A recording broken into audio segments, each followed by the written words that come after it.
আজকে আমরা পদার্থবিজ্ঞান অধ্যায় 2 গতি এর A to Z আজকে আমরা আলোচনা করব। এবং যারা আমরা বেসিক থেকে একদম পারি না বা আমাদের নোট দরকার, মনে করি আমার এই ভিডিওটা দেখার পর আর তোমাদের কোনো ভিডিও কি দেখতে হবে না, এটা হচ্ছে 100% শিওর।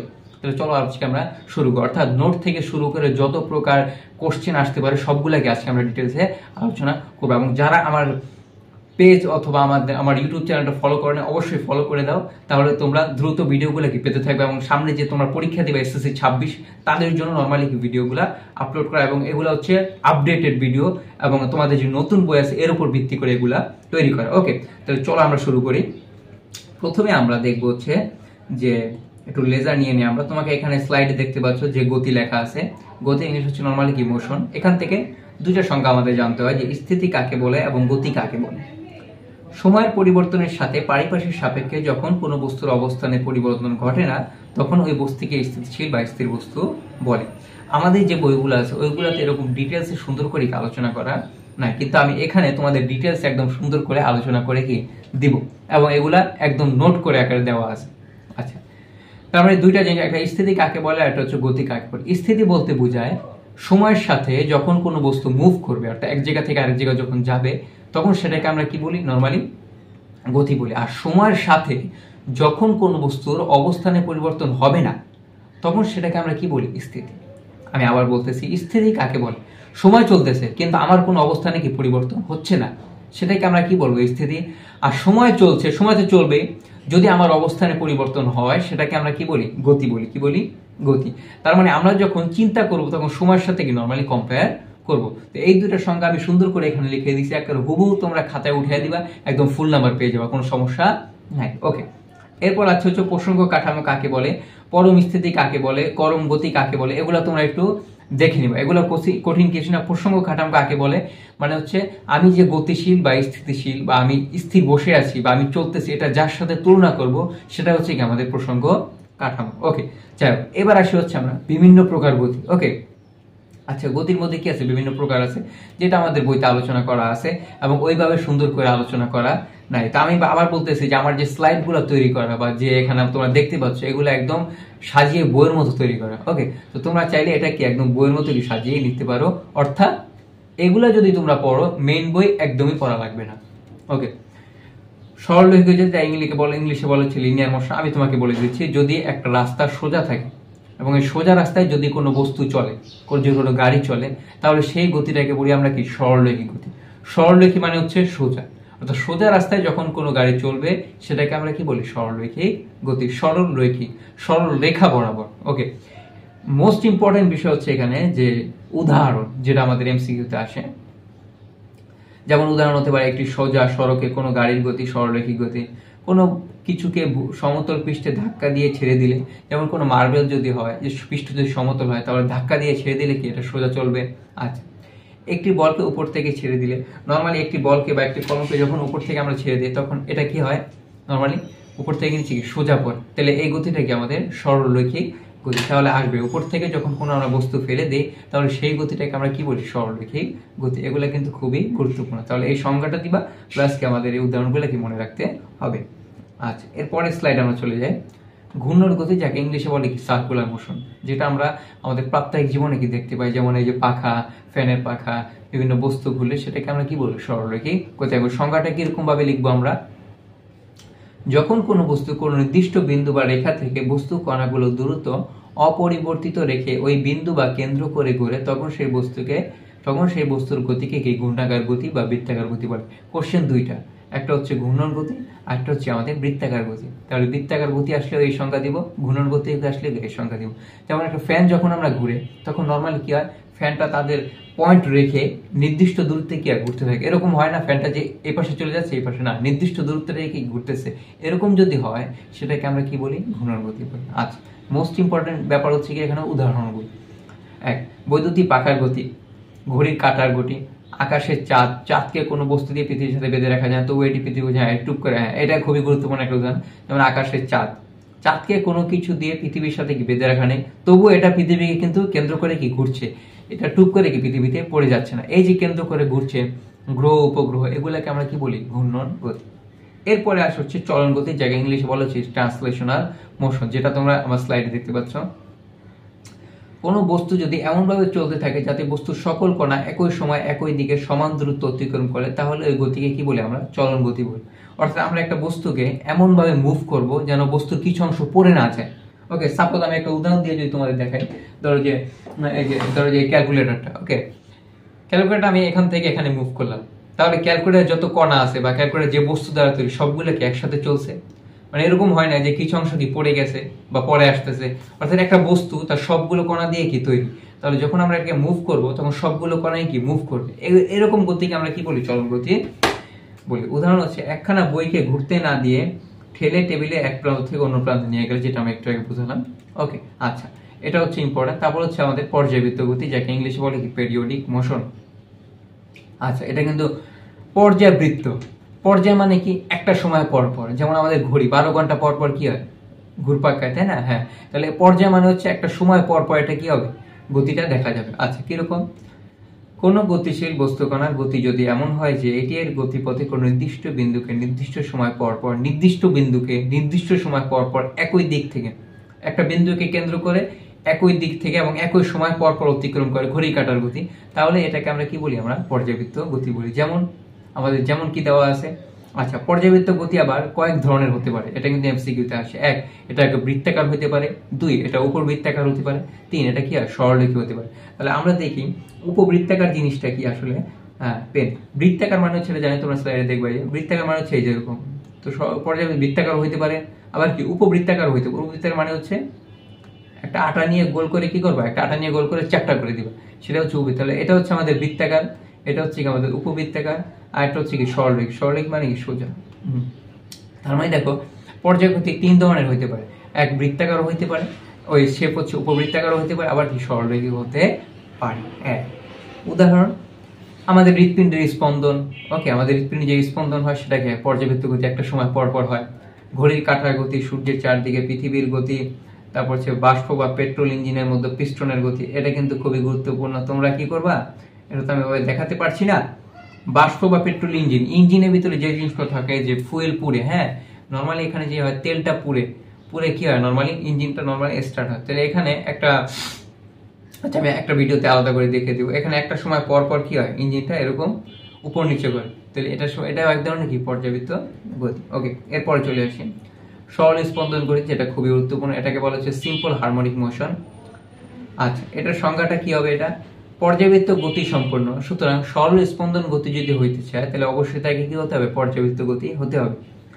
কোনো বস্তু যদি পর্যায়কালে অর্ধেক সময় কোনো নির্দিষ্ট দিকে এবং বাকি অর্ধেক সময় একই পথে তার বিপরীত দিকে চলে, তবে তাকে স্পন্দন গতি বলে। ওকে, সহজ কথা, সরল স্পন্দন গতি উদাহরণ যদি আমরা বলি, ওকে, উদাহরণ যদি বলি, দেখো, তুমি যদি এখানে স্লাইডে দেখতে পাচ্ছ, তুমি যদি একটা বস্তুকে সুতার সাহায্যে ঝুলে দাও, একটা বল সুতার সাথে আটকে দিলা, তাহলে তুমি যদি একে ছেড়ে দাও এক পাশে, এই যে এরকম যদি ছেড়ে দাও, তাহলে কি হবে? একবার সে এই পাশে যাবে, আর একবার কি পাশে যাবে, তাই না? তাহলে দেখো, একটা সময় সে একদিকে যাচ্ছে,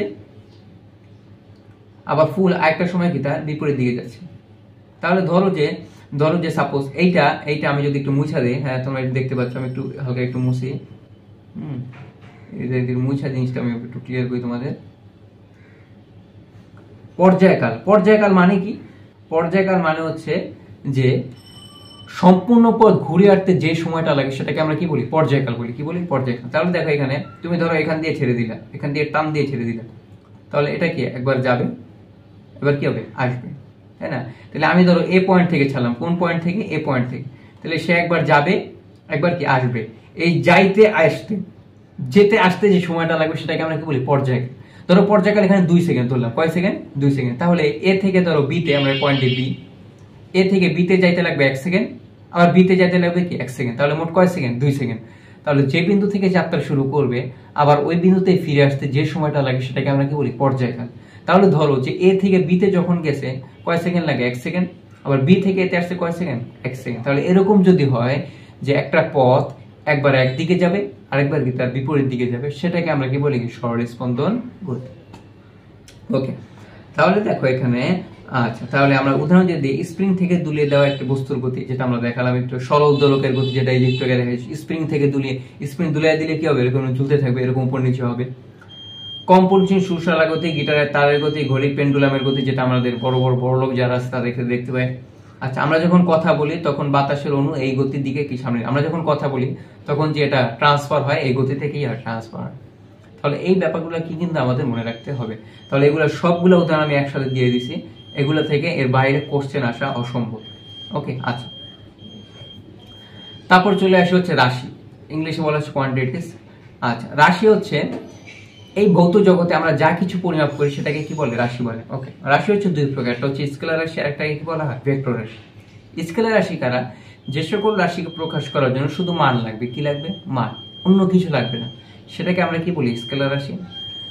আর একটা হচ্ছে কি ভেক্টর রাশি, যে রাশি প্রকাশ করার জন্য দুইটা জিনিস লাগবে, মানও লাগবে দিকও লাগবে, সেটাকে আমরা কি বলি, ভেক্টর রাশি। আচ্ছা, কিরকম, স্কেলার রাশি যদি আমরা উদাহরণ দিই সেটা হচ্ছে যে ধরো বললাম যে তোমার ওজন কত, তুমি ওজন বললা কয় কেজি, 50 কেজি। এই যে তুমি ওজন বললা 50 কেজি, এরপরে কি আমার কিছু জানার দরকার আছে, নাই, তোমার ওজন কত 50 বা তোমার ভর কত 50, শেষ হইলো, শেষ। এগুলাকে বলা হচ্ছে স্কেলার রাশি। যেমন আমার রুমের আজকে তাপমাত্রা ধরো হচ্ছে 20 ডিগ্রি সেলসিয়াস, কত 20, তো বললাম যে তোমার রুমের তাপমাত্রা কত 20 হয়েছে, আর কিছু লাগবে দেখা না। বললাম যে এখন ধরো যে 2টা বাজে, 2টা AM, তাহলে বুঝে নিবা যে এখন কি সময়, দিন নাকি রাত। তাহলে এই ব্যাপারগুলো, সময়, তাপমাত্রা, ভর, এই ব্যাপারগুলো যখন আমরা প্রকাশ করি তখন শুধু কি মান দিয়েই হয়ে যায়, আর কিছু লাগে না। এই যে যেগুলো শুধু মান দিয়েই প্রকাশ করা যায় সেগুলোকে আমরা কি বলি, স্কেলার রাশি। আচ্ছা, তাহলে এখানে উদাহরণ দেখতে পাচ্ছ, যে সকল ভৌত রাশিকে শুধু মান দিয়ে সম্পূর্ণরূপে প্রকাশ করা যায়, দিক নির্দেশনের প্রয়োজন হয় না, তাদেরকে আমরা কি বলি, স্কেলার রাশি বলি। যেমন কি দৈর্ঘ্য, ভর, দ্রুতি, কাজ, শক্তি, সময় ইত্যাদি। এই উদাহরণগুলো কি তোমাদের কিন্তু পড়তে হবে। এরপরে চলো আমরা চলে আসি হচ্ছে ভেক্টর রাশি। ভেক্টর রাশি, আচ্ছা, যে ভেক্টর রাশি প্রকাশ করার জন্য দুইটি লাগবে, একটা হচ্ছে মান আর একটা হচ্ছে কি দিক। সংজ্ঞা সেম থাকবে, জাস্ট মান দিক দিয়ে দেবে। আচ্ছা, কেমন, যেমন বল হইতে পারে। এখন বল হচ্ছে কি একটা ভেক্টর রাশি, কিরকম, ধরো যে আমি এটা মুভ করব। এখন এই ক্যালকুলেটর যদি আমরা মুভ করতে চাই তাহলে দেখো, খেয়াল করো, এই ক্যালকুলেটর কিন্তু 4 দিক থেকেই মুভ করা যায়। আমি এদিক থেকেও ঠেলা দিতে পারি, এদিক থেকেও দিতে পারি, এদিক থেকেও দিতে পারি, আবার কি এদিক থেকেও দিতে পারি। 4 দিক থেকে কি এদিকে বল প্রয়োগ করা যায়, মানে ধাক্কা দেওয়া যায়। বল মানে হচ্ছে কি ধাক্কা দেয়া, ওকে, ধাক্কা দেওয়া যায়, তাই না? তাহলে ধাক্কা বলতে হবে যে নির্দিষ্ট করে বলতে হবে যে আমি কোন দিক থেকে ধাক্কা দিচ্ছি। ডান দিক থেকে ধাক্কা দিলে কি ডান দিকে যাবে, বাম দিকে দিলে বাম দিকে যাবে। তুমি যদি সামনে দিতে চাও তাহলে কি সামনে দিতে হবে। তাহলে এরকম আমাদের যেহেতু দিক কয়টা, 4টা, উত্তর, দক্ষিণ, পূর্ব, পশ্চিম।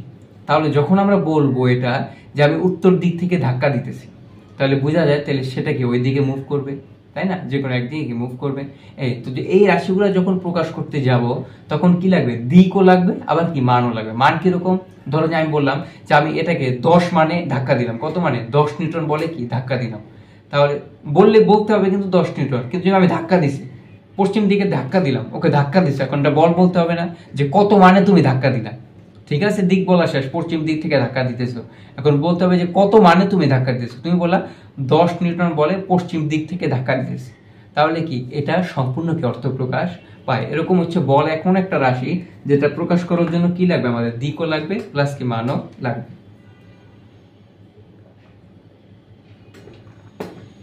ওকে, তাহলে বুঝলাম। তাহলে আমরা এখানে উদাহরণগুলো দেখবো। একটা হচ্ছে কি সরণ, একটা হচ্ছে কি ত্বরণ, একটা হচ্ছে বেগ, একটা হচ্ছে কি বল, একটা হচ্ছে কি তড়িৎ প্রাবল্য। তড়িৎ প্রাবল্য জিনিসটা যখন আরো তোমরা চার্জ আদানের ব্যাপার সেবার আসে তখন এই ব্যাপারগুলো আসে। যাই হোক, এটা নিয়ে আমরা ডিটেলস লাগবে না অত। আচ্ছা, ভেক্টর রাশির দিক নির্দেশ। আচ্ছা, একটা ভেক্টর রাশি কিভাবে প্রকাশ করা হয় আমরা যদি একটু দেখি, তোমরা স্লাইডে দেখবা। মানে ভেক্টর রাশি আলাদা করার জন্য, মানে ধরো যে বল একটা ভেক্টর রাশি, এটা বুঝবে কিভাবে তুমি। ধরো যে এটা একটা বল, হ্যাঁ বল প্রকাশ করলাম যে এটা একটা রাশি। এখন এটা ভেক্টর রাশি কিভাবে প্রকাশ করা, উপরে কি দিতে হয়, একটা তীর চিহ্ন দিতে হয়, বা লেখে উপরে একটা দাগ দিতে হয়, বা লেখে নিচে একটা দাগ দিতে হয়। এগুলো তোমরা হায়ার ম্যাথে পড়ছো, ওকে। বা বোল্ড অক্ষর আছে না, বোল্ড অক্ষরে লিখতে হয়। তার মানে এই 4টা ভাবে, এই 4 ভাবে যখন তুমি দেখবা তখন বুঝবা যে এগুলো হচ্ছে কি রাশি, ভেক্টর রাশি। কি রাশি, ভেক্টর। কিন্তু এর বদলে যদি শুধু থাকে, শুধু কি থাকে আগে পিছে কিছু নাই, শুধু এগুলাকে বলা হচ্ছে কি শুধু মান, শুধু মান।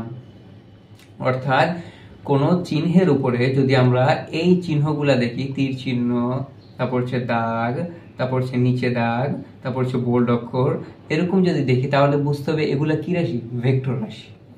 এগুলাই আমরা এখানে কি বলা আছে। আচ্ছা, আশা করি তোমরা এইটুকু সবাই বুঝতে পেরেছো। তার মানে এই যে চিহ্নগুলো দিয়ে বলা থাকবে এগুলা কি রাশি হবে, আমাদের ভেক্টর রাশি। এরপর চলো সবচেয়ে বেশি ইম্পর্টেন্ট, দূরত্ব ও সরণ, যেটাকে ইংলিশে বলে, দূরত্বকে ইংলিশে বলে ডিস্টেন্স, আর সরণকে ইংলিশে কি বলে, ডিসপ্লেসমেন্ট।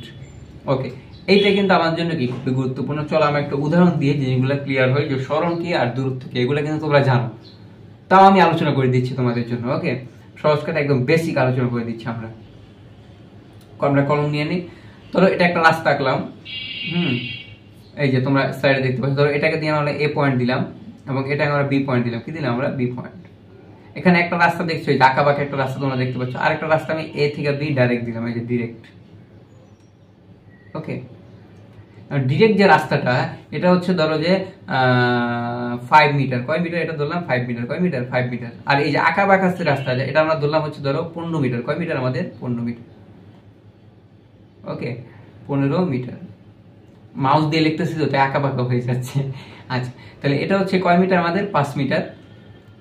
আর এটা হচ্ছে কি আমাদের 15 মিটার।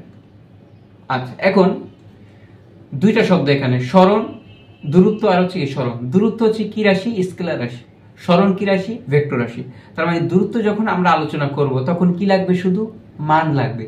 সরণ যখন আলোচনা করব তখন দুইটা লাগবে, মানও লাগবে আবার কি দিকও লাগবে। তোমাদের পার্থক্য আমি সবকিছু বলে দিচ্ছি যে দূরত্ব যখন আমরা বলবো তখন কি লাগবে? শুধু মান লাগবে। আর সরণ যখন বলবো মানও লাগবে আবার কি দিকও লাগবে, কারণ সরণ কি রাশি? আমাদের ভেক্টর রাশি। আচ্ছা, তাহলে সরণ মানে মান, তাহলে এটা নিয়ে আর কোনো জ্ঞান যাবে না। দূরত্ব মানে কি? মান। তাহলে এটা নিয়ে আমাদের কোনো জ্ঞান যান। তাহলে সরণ কি? দিক লাগবে। এখন সরণের দিক কি মনে রাখবা? সরণের দিক হচ্ছে ধরো যে এই যে এ বি যে রাস্তাটা আছে, শর্টকাট যে রাস্তা, সরণের দিক হচ্ছে আদি অবস্থান থেকে শেষ অবস্থানের দিকে। আমি আবার বলতেছি, সরণের দিক হচ্ছে আদি অবস্থান থেকে কি শেষ অবস্থানের দিকে। এবং সরণ মানে হচ্ছে শর্টকাট, সরণ মানে হচ্ছে সরলরৈখিক দূরত্ব, সরণ মানে হচ্ছে সোজা দূরত্ব, সরণ মানে হচ্ছে যে কম দূরত্ব, এগুলা। আচ্ছা, এখন দেখো এ থেকে বি তে যদি যাই তাহলে রাস্তা দুইটা, একটা হচ্ছে এ আঁকা বাঁকা রাস্তা আর একটা হচ্ছে কি সোজা রাস্তা, তাই না? একটা হচ্ছে আঁকা বাঁকা রাস্তা, একটা কি সোজা রাস্তা। তাহলে এখানে সরণ কোনটা হবে, দূরত্ব কোনটা হবে, এটা কিন্তু ইজিলি বলা যায়। সরণ মানে কি? শর্টকাট, কম দূরত্ব। তাহলে এ থেকে বি সোজা যে দূরত্বটাকে আমরা কি বলবো? সরণ বলবো। আর এ থেকে বি এই যে আঁকা বাঁকা যে পথ সেটাকে আমরা কি বলবো? দূরত্ব বলবো। আশা করি সবাই বুঝতে পারছো। সরণ মানে শর্টকাট, সরণ মানে সোজা, সরণ মানে কি? কম দূরত্ব, এইভাবে। আর সরণের দিক কি? আদি অবস্থান থেকে কি শেষ অবস্থানের সোজা দূরত্ব, একদম সোজা দূরত্ব, কোনো বাঁকা লাগবে না, সোজা। তাহলে এ থেকে বি 5 মিটার, এটাকে আমরা কি বলবো? সরণ। আর এ থেকে বি আঁকা বাঁকা যে পথটা এটাকে আমরা কি বলবো? দূরত্ব। আশা করি সবাই বুঝতে পারছো। এখানে সরণের সংজ্ঞা দেওয়া আছে, এটা তোমরা পড়ে নিবা। নির্দিষ্ট দিকে পারিপার্শ্বিক সাপেক্ষে অবস্থানে পরিবর্তন কি বলে? সরণ বলে। আচ্ছা, কোন বস্তুর আদি অবস্থান থেকে শেষ অবস্থানে মধ্যবর্তী দূরত্ব এবং সরলরৈখিক দূরত্ব হচ্ছে কি সরণের মান, এবং সরণের দিক হচ্ছে বস্তুর আদি অবস্থান থেকে শেষ অবস্থানের দিক। আমি বারবার বলতেছি, আমি যে লেখাগুলো লিখছি এগুলা পড়লে তোমাদের মেন বই লাগবে না। ওকে, আচ্ছা, সরণের মান ও দিক উভয় আছে, কাজেই এটি একটি কি রাশি? ভেক্টর রাশি। সরণের মাত্রা হচ্ছে কি? দৈর্ঘ্যের মাত্রা। আচ্ছা, সরণ দেখো এখানে দূরত্ব কি রাশি? রাশি বা একক, এগুলো নিয়ে আমরা পরে ডিটেইলস আরেকটা ভিডিওতে আলোচনা করব। সরণ আর হচ্ছে দূরত্ব, দূরত্বের একক কি? মিটার, সরণের একক কি? মিটার। তাহলে সরণ এবং দূরত্ব, এটার ইংলিশ কি হবে? দূরত্ব যে একক যে মিটার, এটা লেন্থ, এটা কি বোঝায়? দৈর্ঘ্য। ওকে, এটা নিয়ে আমরা ডিটেইলস আলোচনা করব, ঠিক আছে? এখন আপাতত আমরা এত ভিতরে না যাই। তাহলে মনে রাখবো সরণ ও দূরত্বের একক হচ্ছে কি? মিটার, এবং দৈর্ঘ্য যে ইংলিশটা আছে এটাকে কি বলা হয়? লেন্থ। তাহলে এর মাত্রা হবে কি? বড় হাতের এল।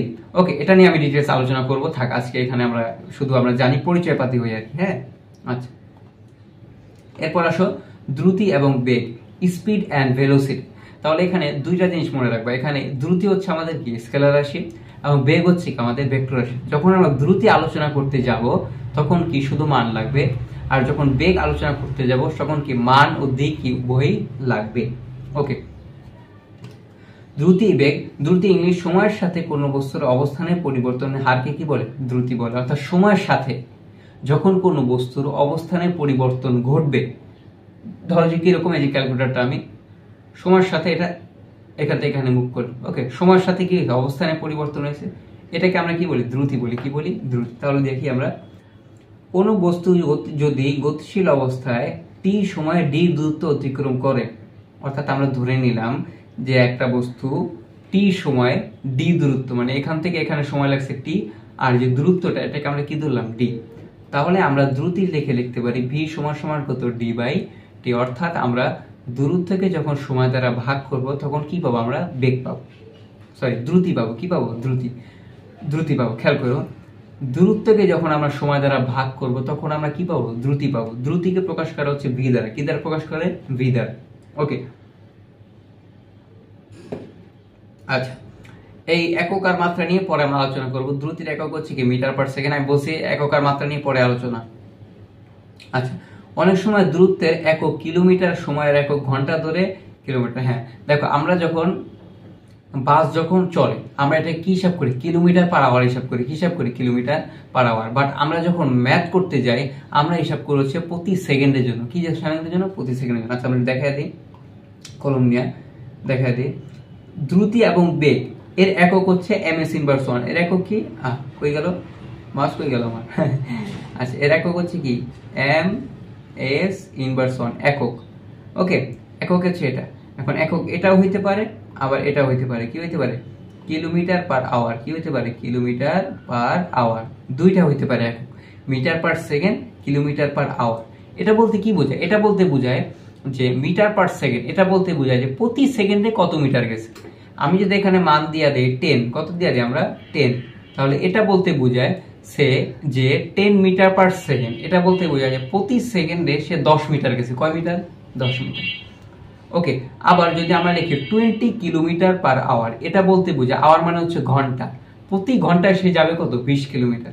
তাহলে দ্রুতি এবং বেগ এই দুইটার একক মিটার পার সেকেন্ডও হইতে পারে আবার কিলোমিটার পার আওয়ারেও কি হতে পারে। কিন্তু আমরা বইয়ে যখন ম্যাথ করতে যাব পরীক্ষার হলে এগুলো আমরা মিটার পার সেকেন্ডে নিব, কিসে নিব আমরা মিটার পার সেকেন্ড। কিন্তু সবসময় কি মিটার পার সেকেন্ড দেওয়া থাকবে না, কারণ আমাদের যে আশেপাশে যে গাড়িগুলো চলে এগুলো নর্মালি কিসে থাকে কিলোমিটার পার আওয়ারে থাকে। তাহলে এটাকে আমরা কিসে কি কনভার্ট করে নিতে হবে। তাহলে কিভাবে কনভার্ট করব আমি বলে দিচ্ছি। কিলোমিটার পার আওয়ার থাকলে যে মান থাকবে এখানে আছে কত 20 কিলোমিটার পার আওয়ার। তো তুমি কি করবা 20 ইন্টু 1000 দিবা, কত দিবা 1000 দেওয়ার পর ভাগ দিবা হচ্ছে 3600, ভাগ কত দিবা 3600, চোখ বন্ধ করে এটা করবা। হ্যাঁ হ্যাঁ স্যার এখানে বল স্যার চোখ বন্ধ করে কিভাবে সম্ভব আচ্ছা আমি আবার বলতেছি, কিলোমিটার পার আওয়ারে যে মান থাকবে ওই মানটাকে 1000 দ্বারা গুণ করে 3600 দ্বারা কি ভাগ করবা, ভাগ করলে এটা কনভার্ট হয়ে যাবে কি মিটার পার সেকেন্ডে। কিভাবে হইলো, কিলোমিটার থেকে যখন মিটারে নিবা তখন 1000 দ্বারা কি করতে হয় গুণ করতে হয়, আর ঘন্টা থেকে যখন সেকেন্ডে নিবা তখন 3600 দ্বারা কি করতে হয় ভাগ করতে হয়। এই তাহলে বড় কথা এগুলো সব ভুলে যাও তুমি যে কিলোমিটার পার আওয়ার যদি থাকে তাহলে 1000 দ্বারা গুণ 36 দ্বারা কি ভাগ, তাহলে ওই মানটাই কি আমরা ব্যবহার করব। ওকে, আশা করি এইটুকু তোমরা বুঝতে পারছো। ওকে অনেক আচ্ছা, এরপরে গড় দ্রুতি, এটা নিয়ে আমি আবার আলোচনা করব। গড় দ্রুতি নিয়ে এত প্যারা খাওয়ার কারো দরকার নাই। হ্যাঁ, গড় দ্রুতি মান হচ্ছে মোট দূরত্ব ডিভাইড বাই সময়। অর্থাৎ এখানে একটা চিত্র দেখতে পাচ্ছ যে একটা বস্তু এই পয়েন্ট থেকে এই পয়েন্টে গেছে কয় মিটার 2 মিটার, সময় লাগছে কত সেকেন্ড 4 সেকেন্ড, আবার এই পয়েন্ট থেকে এই পয়েন্ট সময় লাগছে 8 সেকেন্ড, গেছে কত 4 মিটার। তাহলে এখানে কয়টা পয়েন্ট 1 2 3, তাহলে এই পয়েন্ট এই উপরে যে দূরত্বগুলো আছে সবগুলো কি যোগ করব আর নিচে যে সময়গুলো আছে সবগুলা কি করে দিব আমরা ভাগ করে দিব। তাহলে দেখো মোট দূরত্বকে যখন আমরা মোট সময় দ্বারা ভাগ করব তখন কি পাবো আমরা গড় দ্রুতি পেয়ে যাবো ইজিলি। তার মানে তোমরা বুঝতে পারছো। তাহলে গড় দ্রুতি বলতে কি বোঝায় যে একটা গাড়ি বিভিন্ন পয়েন্টে থামতে পারে, তো সব দূরত্বকে যখন সব সময় দ্বারা ভাগ করব তখন কি আমরা গড় দ্রুতিটা পেয়ে যাব। ওকে, এরপরে আমরা চলে যাই তাৎক্ষণিক দ্রুতি। এই জিনিসটা দেখতে পাচ্ছ, তাৎক্ষণিক দ্রুতি বলতে বোঝায় যে কোনো মুহূর্তে একটা গতিকে কি বলা হয় তাৎক্ষণিক দ্রুতি, হুট হাট করে। ওকে, যেমন আমরা খুব বেশি নিব না, ধরো একটা সামনে একটা বস্তু আছে ওইটা পার করতে 1 সেকেন্ড লাগবে, কয় সেকেন্ড 1 সেকেন্ড লাগবে। ওই 1 সেকেন্ডে যে দ্রুতি বা বেগটা সেটাকে আমরা কি বলি তাৎক্ষণিক দ্রুতি বা কি বলি তাৎক্ষণিক বেগ। আশা করি তোমরা বুঝতে পারছো। অর্থাৎ মুহূর্তে একটা হুট করে একটা মুহূর্ত, সেকেন্ডের মুহূর্ত তার বেগটা কত থাকে সেটাকে আমরা কি বলি তাৎক্ষণিক দ্রুতি। অর্থাৎ অতি অল্প সময়ে কোনো বস্তুর বিশেষ মুহূর্তের বেগকে আমরা কি বলি তাৎক্ষণিক দ্রুতি বলি। অর্থাৎ কেউ যদি সকল 10টা তোমরা দেখে নিও, এটা আর কি কোন স্কুলের পাশে হাইওয়েতে দেওয়া স্পিড ব্রেকার অতিক্রমকালে গাড়ির দ্রুতি কত ছিল, এই ব্যাপারগুলো। ওকে, এই এবার আসো বেগ কি রাশি, ভেক্টর রাশি। সময়ের সাথে কোনো বস্তুর সরণের হারকে কি বলে বেগ বলে। আচ্ছা, তাহলে এখানে দুইটা জিনিস আছে। যখন আমরা এটা আমরা দেখা দিই, যখন আমরা দ্রুতি বলি তখন আমরা সূত্র লিখি v = কি লিখি আমরা d ডিভাইড বাই কত t। ওকে, ডি ভাগ কত টি। আর যখন আমরা বেগ আলোচনা করব তখন ভি ইজ ইকুয়াল টু আমরা লিখবো এস বাই টি। কি লিখবো আমরা? এস বাই টি। কারণ এখানে দ্রুতিটা হচ্ছে কি রাশি? স্কেলার রাশি। তাহলে স্কেলার রাশি যখন বলবো তখন স্কেলারের জিনিসপত্র আনতে হবে। তো দ্রুতি যখন বলবো তখন দূরত্ব চলে আসবে উপরে। আর যখন বেগ নিয়ে আলোচনা করব তখন সরণ চলে আসবে। কি আসবে? সরণ। আমি আবার বলতেছি, এখানে দ্রুতি আর হচ্ছে বেগ, এই দুইটা জিনিসের সূত্র একটু আলাদা। দ্রুতি স্কেলার রাশি হওয়ার কারণে তার উপরে বসবে দূরত্ব, আর বেগ ভেক্টর রাশি হওয়ার কারণে তার উপরে বসবে কি? আমাদের সরণ বসবে। কি বসবে? আমাদের সরণ। এই হচ্ছে পার্থক্য। তাহলে একটা হবে কত? V is equal to D by T, আর একটা কি হতো? ভি ইজ ইকুয়াল টু কত? S by T. শেষ। এই হচ্ছে বেগের পার্থক্য। ওকে, এরপর দেখো, এরপর লেজার পয়েন্ট দিয়ে, হ্যাঁ তোমরা একটু এগুলা পড়ে নিবা। বেগের একক, দ্রুতির একক, এগুলো আমরা আলোচনা করছি। আচ্ছা, আরেকটা আছে, বেগ আবার বিভিন্ন ধরনের হইতে পারে, যেমন সমবেগ হইতে পারে। সমবেগ মানে কি? সমবেগ বলতে বোঝায় যে প্রতি সেকেন্ডে তার বেগটা কোনো কি হবে না? চেঞ্জ হবে না। ধরো একটা গাড়ি চলে, তার বেগ ছিল 10, তখন এখান থেকে যাওয়ার পর, এখান থেকে ধরো যে গুলিস্তান গেছে, বেগ কত? 10। গুলিস্তান থেকে ফার্ম গেল, বেগ কত? 10। ফার্মঘাট থেকে ধরো যে কাজীপাড়া গেল, বেগ গেল কত? 10। তাহলে প্রতি দূরত্ব অতিক্রম করার পর তার বেগের কোনো কি হয় না? চেঞ্জ হয় না। 10 10 10, এগুলাকে আমরা কি বলি? সমবেগ বলি। কি বলি? সমবেগ মানে সমান বেগ, অর্থাৎ তার বেগটা কখনো কি হয় না? চেঞ্জ হয় না। ওকে, এখানে একটা উদাহরণ আছে, এই যে 0 ডিগ্রি তাপমাত্রায় বায়ুতে প্রতি সেকেন্ডে 332 মিটার। ওকে, অর্থাৎ তাপমাত্রা যদি 0 থাকে তাহলে আমরা যদি কোনো শব্দ করি, এই শব্দটা প্রতি সেকেন্ডে 332 মিটার যায়। অর্থাৎ 1 সেকেন্ডে যাবে 332, পরে 1 সেকেন্ডে যাবে কত? 332, পরে 1 সেকেন্ডে যাবে কত? 332। তাহলে এই যে বেগের কোনো চেঞ্জ হচ্ছে না, এটাকে আমরা কি বলি? সমবেগ বলি। কি বলি? সমবেগ। ওকে, আশা করি সমবেগ বুঝতে। অসমবেগ তার বিপরীতটা চেঞ্জ হবে, এটাকে কি বলি আমরা? অসমবেগ। অর্থাৎ আমরা যে চলাফেরা করি, গাড়ি ঘোড়া চলে, এগুলো সব কি বেগ? অসমবেগ। কারণ গাড়ি জ্যামের ভিতরে থেমে যায়, বেগ কমে যায়, আবার বেগ বাড়ে, এগুলাকে কি বলি আমরা? অসমবেগ। এবার চলো আমরা চলে আসি, হ্যাঁ, ত্বরণ ও মন্দন। ওকে, এই জিনিসটা আমরা আলোচনা করি। ত্বরণ ও মন্দন কি? আচ্ছা, আমি সহজভাবে বলতেছি। এখানে তোমরা দেখতে পাচ্ছ ত্বরণ ও মন্দন। যখন একটা গাড়ি চলার পর যখন রাস্তা ক্লিয়ার থাকে তখন তার বেগটা কি হয়? বেড়ে যায়, বা ড্রাইভার কি করে? বেগটা কি বাড়ায় দেয়। এটাকে আমরা কি বলি? ত্বরণ। এখন যাওয়ার পর ধরো সামনে গাড়ি আছে, তাহলে তার বেগটা কি হয়ে যাবে? স্লো হয়ে যাবে না? বেগটা কি কমে যাবে না? এটাকে আমরা কি বলি? মন্দন। সুতরাং বেগ যখন বৃদ্ধি পাবে সেটাকে আমরা কি বলি? ত্বরণ। আর বেগ যখন হ্রাস পাবে সেটাকে আমরা কি বলি? মন্দন। শেষ, আর কিছু বোঝার দরকার নেই। ত্বরণ, সময়ের সাথে বেগ বৃদ্ধির হারকে কি বলে? ধনাত্মক ত্বরণ বা ত্বরণ বলা হয়। মন্দন, সময়ের সাথে বেগ হ্রাসের হারকে কি বলে? ঋণাত্মক ত্বরণ বা কি বলা হয়? মন্দন বলা হয়। ওকে, তার মানে ত্বরণ হতে পারে ধনাত্মক, আবার কি হতে পারে? ঋণাত্মক। আচ্ছা, তাহলে দেখো, কোনো বস্তুর যদি আদিবেগ ইউ, অর্থাৎ বলতে বোঝায় যে একটা বস্তুর আদিবেগ বলতে কি বোঝায়? একটা বস্তু যখন ইঞ্জিন স্টার্ট করে তখন কি থাকে? তার একটা বেগ থাকে। আর ধরো এখান থেকে একটা জায়গায় যাওয়ার পর কি থাকে? বেগ। তার মানে বেগ এখানে দুইটা থাকে। কয়টা? দুইটা। একটা আদিবেগ, শুরুতে বেগ, আর একটা হচ্ছে যে পয়েন্টে যাবে বা যে পয়েন্টে সে পৌঁছাবে ওই বেগটাকে কি বলা হয়? শেষ বেগ। এখানে আমরা আদিবেগকে প্রকাশ করি হচ্ছে কি দ্বারা? আমরা ইউ দ্বারা। এবং শেষ বেগকে প্রকাশ করি আমরা কি দ্বারা? ভি দ্বারা।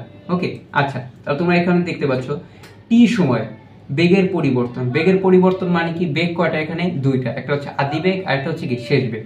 বেগের পরিবর্তন মানে শেষটা থেকে আমরা কি করবো? আদিটা বিয়োগ করে দিব। তাহলে টি সময় বেগের পরিবর্তন কি হবে? ভি মাইনাস কত? ইউ, অর্থাৎ শেষ মাইনাস কি? আদি। তাহলে একক সময়ে বেগের পরিবর্তন কি হবে? V minus U. আর এটিটাকে আমাদের নিচে চলে আসবে। কোথায় চলে আসবে? নিচে, ভাগ আকারে চলে আসবে। ওকে, এই সূত্রটাকে আমরা কি বলি? ত্বরণ বলি। কি বলি আমরা? ত্বরণ। অর্থাৎ ত্বরণ সমান সমান উপরে হচ্ছে কি? এই সূত্রটা বাংলা, উপরে হচ্ছে বেগের পরিবর্তন আর নিচে কি হবে? সময়।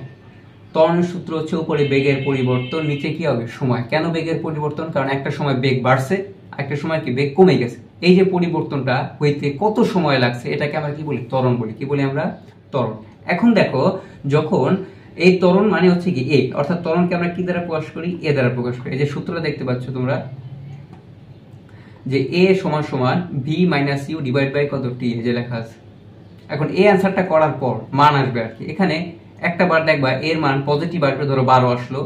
আরেকবার এখানে এর মান ধরো -12 আসলো। কত আসলো? -12। এই 12 বলতে বোঝায় কি? তার বেগটা কি? নরমালি বৃদ্ধি পেয়েছে সময় পর পর। আর এই -12 বলতে কি বোঝায়? তার বেগটা কি পেয়েছে? হ্রাস পেয়েছে। তো যখন বেগটা হ্রাস পাবে, যখন অ্যান্সার আমরা নেগেটিভ পাবো, কি পাবো? নেগেটিভ, তখন আমরা এটাকে কি বলি? মন্দন বলি। কি বলি আমরা? মন্দন। আচ্ছা, এখন যখন আমরা মন্দন লিখে ফেলবো, যদি বলি মন্দন, তখন আর এই মাইনাসটা কি বলবো না, তখন বলবো মন্দন কত? 12। শেষ। বুঝতে পারছি? হ্যাঁ, যদি অ্যান্সার বের করার পর -12 বা নেগেটিভ কিছু আসে তাহলে এটা বুঝে নেই এটা কি হয়েছে, মন্দন হয়েছে। ওকে, যখন আমরা বাংলা কথা লিখবো মন্দন, তখন কত লিখবো, মাইনাসটা লিখবো না। অ্যান্সারটা করার পর যখন মন্দন লিখবো তখন আর কি মাইনাসটা লিখবো না, তখন শুধু লিখবো কত, আমরা 12 লিখবো। কত, 12, কারণ মন্দন বলতে বুঝাই যাচ্ছে সে বেগটা কি হ্রাস পেয়েছে, আলাদা করে আর কি লেখার দরকার নাই। তার মানে মন্দন বলতে বেগ হ্রাস পাইছে, কতটুকু হ্রাস পাইছে, 12, শেষ। এই আশা করি তুমি বুঝতে পারছো। ম্যাথ নিয়ে কিন্তু আমরা ডিটেলস আলোচনা করবো, এখানে জাস্ট বেসিক। ওকে, তারপর সুষম ত্বরণ, অসম ত্বরণ। ত্বরণ দুই প্রকার হয়, একটা হচ্ছে সুষম ত্বরণ, অসম ত্বরণ। এটা তোমরা পড়ে নিবা। কোনো বস্তুর বেগ যদি নির্দিষ্ট দিকে সবসময় একই হারে বাড়তে থাকে তাহলে তাকে কি বলে, সুষম ত্বরণ বলে। ওকে, সুষম ত্বরণ উদাহরণ নিচে দেওয়া আছে, এগুলো তোমরা পড়ে নিবা, আশা করি বুঝবা। তারপর হচ্ছে অসম ত্বরণ, তার সময়ের সাথে যদি সমান না থাকে তখন সেটাকে আমরা কি বলি, অসম ত্বরণ। এখানে কিছু আমরা ম্যাথ দেখতে পাচ্ছি। ওকে, এই ম্যাথগুলো আমরা কি নেক্সট ক্লাসে আমরা এই ম্যাথগুলো নিয়ে আলোচনা করব। ওকে, তো আজকে ভিডিওটা যেহেতু লম্বা হয়ে গেছে, কিন্তু আশা করি এই ভিডিও দেখার পর বা এই নোটগুলো নেওয়ার পর তোমাদের আর মেইন বই একদমই কি পড়া লাগবে না। ওকে, মেইন বই ক্লোজ, এই বই দিয়ে কি আমাদের চলে যাবে। ওকে, তো আজকে এই পর্যন্তই, ধন্যবাদ সবাইকে। নেক্সট ভিডিও তোমাদের আবার দেখা হবে। ওকে, আল্লাহ হাফেজ।